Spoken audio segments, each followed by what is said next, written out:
You may now go through to the boardroom.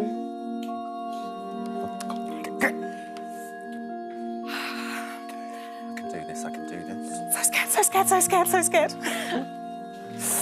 Hello. Hi, guys. All right, we can break character now. And the Oscar goes to, the Oscar goes to. That's a winning moment there, I can see. We've been waiting for Oh, it. I And love of course, this. Baroness Brady and Tim Campbell, welcome to Lovely the to show. And you, so nice to see you. Baroness Brady. Call me Karren.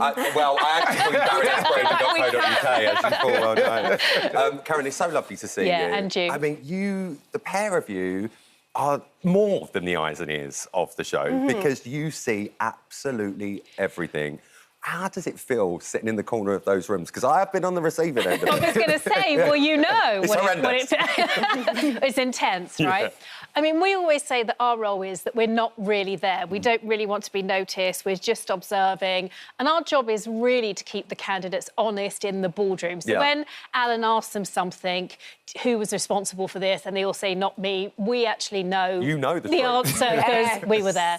So our job is to help the process, keep the candidates honest, and feed back to Alan who did what, when, why, and normally how things went wrong, but occasionally how things went right. But from Alan's point of view... It's Lord Sugar's I'm sorry, Baroness Brady.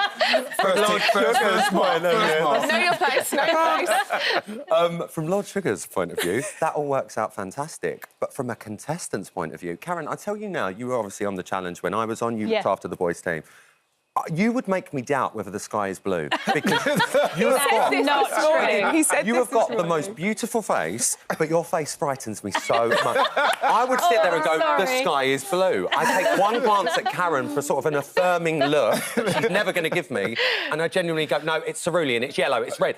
You scare the life out of people. I have to say, when you did the celebrity one, your team was terrible. They were awful. I mean, terrible. I didn't Beyond sleep terrible. for 2 days. I've got to be honest. It was so funny when you were doing the man with the balloons that exposed himself.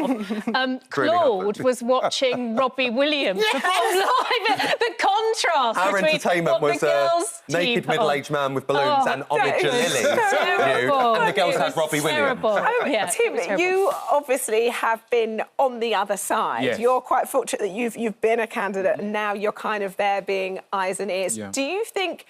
Do you know that feeling? Did you expect when you were on the show that the eyes and ears would help you? No, I think we had Nick and Margaret back in the day, right? Yeah. And Margaret had a formidable eyebrow that used to always raise that eyebrow scare the hell out of everybody. But she's an amazing person who went on subsequently to help our boards. But I think the candidates have to be really, really cautious that they have to keep themselves honest to the task of trying to impress Lord Sugar. But what they often forget, isn't it, Karren, is that they often forget the best way to do that is work collaboratively as a team.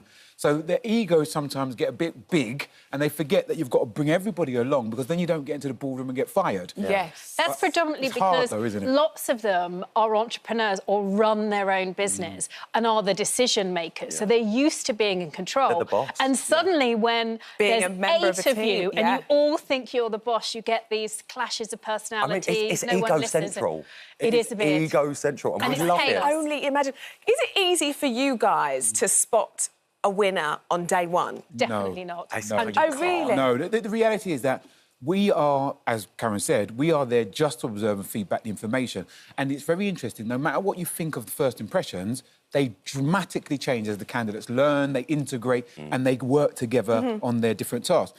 Interestingly, when you spot a candidate as a viewer, it's just to see how they develop along the course, but you can never, ever understand who's going to be the winner because you just never know what But that's why, Karren, it's so great, because this format has run and run and run and run. We're going to see a little clip now, just playing in the background of this year's series. But why do you think it has been so successful, The Apprentice? Because even though it's the same every year, it's so different every year. I think predominantly because it's so authentic. I think, you know, you've got one of the world's best entrepreneurs who's achieved so much. And when you get through the process, the person who wins gets the opportunity and dream of a lifetime to open their business. They get a £250,000 from Alan Sugar's pocket, and more importantly, they get his mentorship and his guidance. And the winners previously, they've gone on to run businesses worth millions of pounds. Some have sold for millions of pounds. Some of them come and do this morning's View. There you go.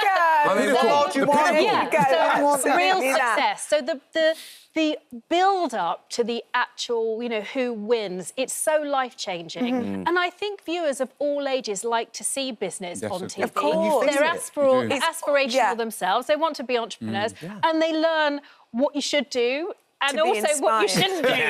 So I think that's good. Really quickly, in our last minute here, this year's tasks seem very modern. You've got electric cars, vegan cheese. It all seems... Artificial intelligence, virtual rooms. I think that is part of the appeal of the show. And we want as many people to apply as possible because the applications are open now for the next cohort. But what's keeping people consistent is they know there's going to be the interviews, there's going to be the shopping tasks. But at the same time, there's new tasks, bringing new technology because the world of business is moving and The Apprentice keeps up with that. But tonight show's one of the classics. It's a corporate away day, and you'll see some disasters.